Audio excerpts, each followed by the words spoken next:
Welcome back to Open Line. We are talking about the Waffle House shooting, this incident, this event, this story that has just gripped our city for the last 2 days and just really left all of us heartbroken. 4 lives cut terribly short. None of them even reached their 30th birthday. Joe Perez, DeEbony Groves, Torian Sanderlin, Aquila, he went by Natrix De Silva. All of these lives all these people were contributing to our community. I think of DeEbony Groves, who was a senior at Belmont, majoring in social work. She was going to do great things in this community. And Natrix was at MTSU looking to be a music engineer. His girlfriend is at Vanderbilt right now. They said they're high school sweethearts, and she's recovering from gunshot wounds and has just lost the love of her life. And all of these people, Torian Sanderlin was one of the cooks at Waffle House, and Joe Perez had moved here not too long ago from Texas, was working and had told his family recently that he got some superlatives at work. He was in the top 3 of customer reviews, and he was so proud of himself, and his family was proud of him, and he was starting to make a life here.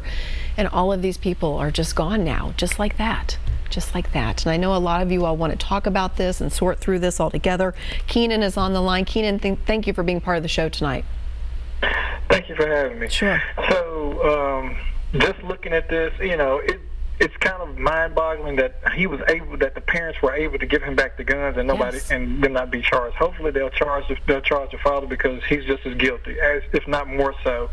Law enforcement does need to change the rules about how if they do that, and I'm glad to see they are putting forth a state law to back that too as well.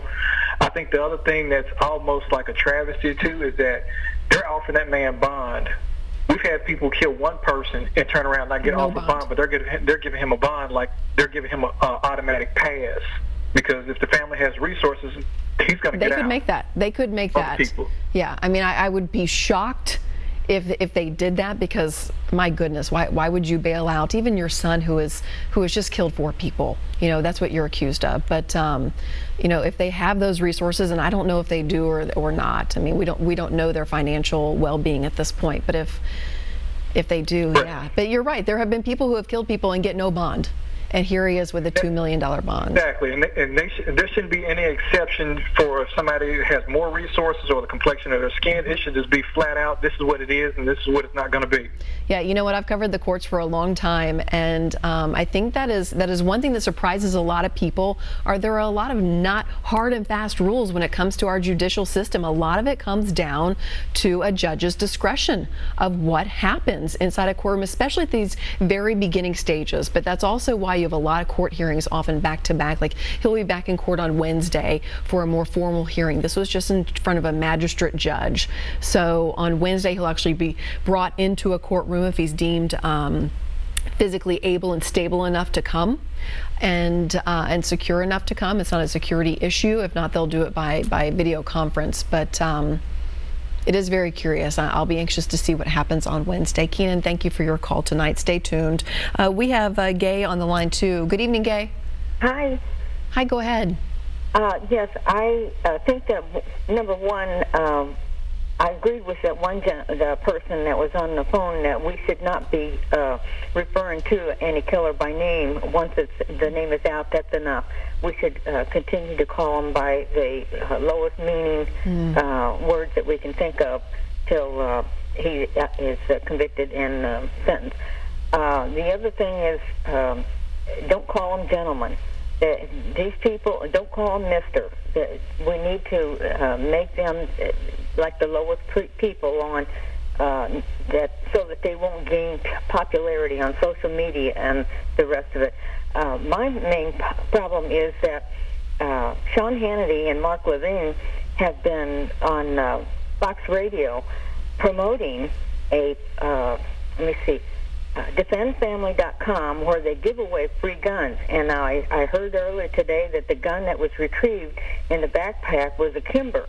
I went to the library, looked up at defendfamily.com, and it is a pistol, that Kimber pistol that is being advertised. They've been giving these free guns away for months. They enter the website and they're picked by some sort of lottery, and maybe they get a voucher or something to go to a gun shop to pick it up. Never hear whether or not they have to go through a background check or if there's a waiting period or anything like that. Sean Hannity constantly talks about how he's got 6 gun permits in 6 states, and they've been trying to, the Night Right for America, NRA, has been trying to, according to John Harris, the local Tennessee attorney who's president of Tennessee Concealed Weapons or something like that, he said there was something like 300 bills that are trying to undo most of the gun laws so they think they can take guns anywhere. So this Illinois to Tennessee really fits into the fact that they've been trying to loosen up all the gun controls that we had in place. And the previous gentleman, he thinks there's too many. Well, there's not enough, especially when this situation comes up, when a millionaire can kill 58, 59 people in Vegas, and all the other different ones. Our Senator Gabby Giffords was shot point blank.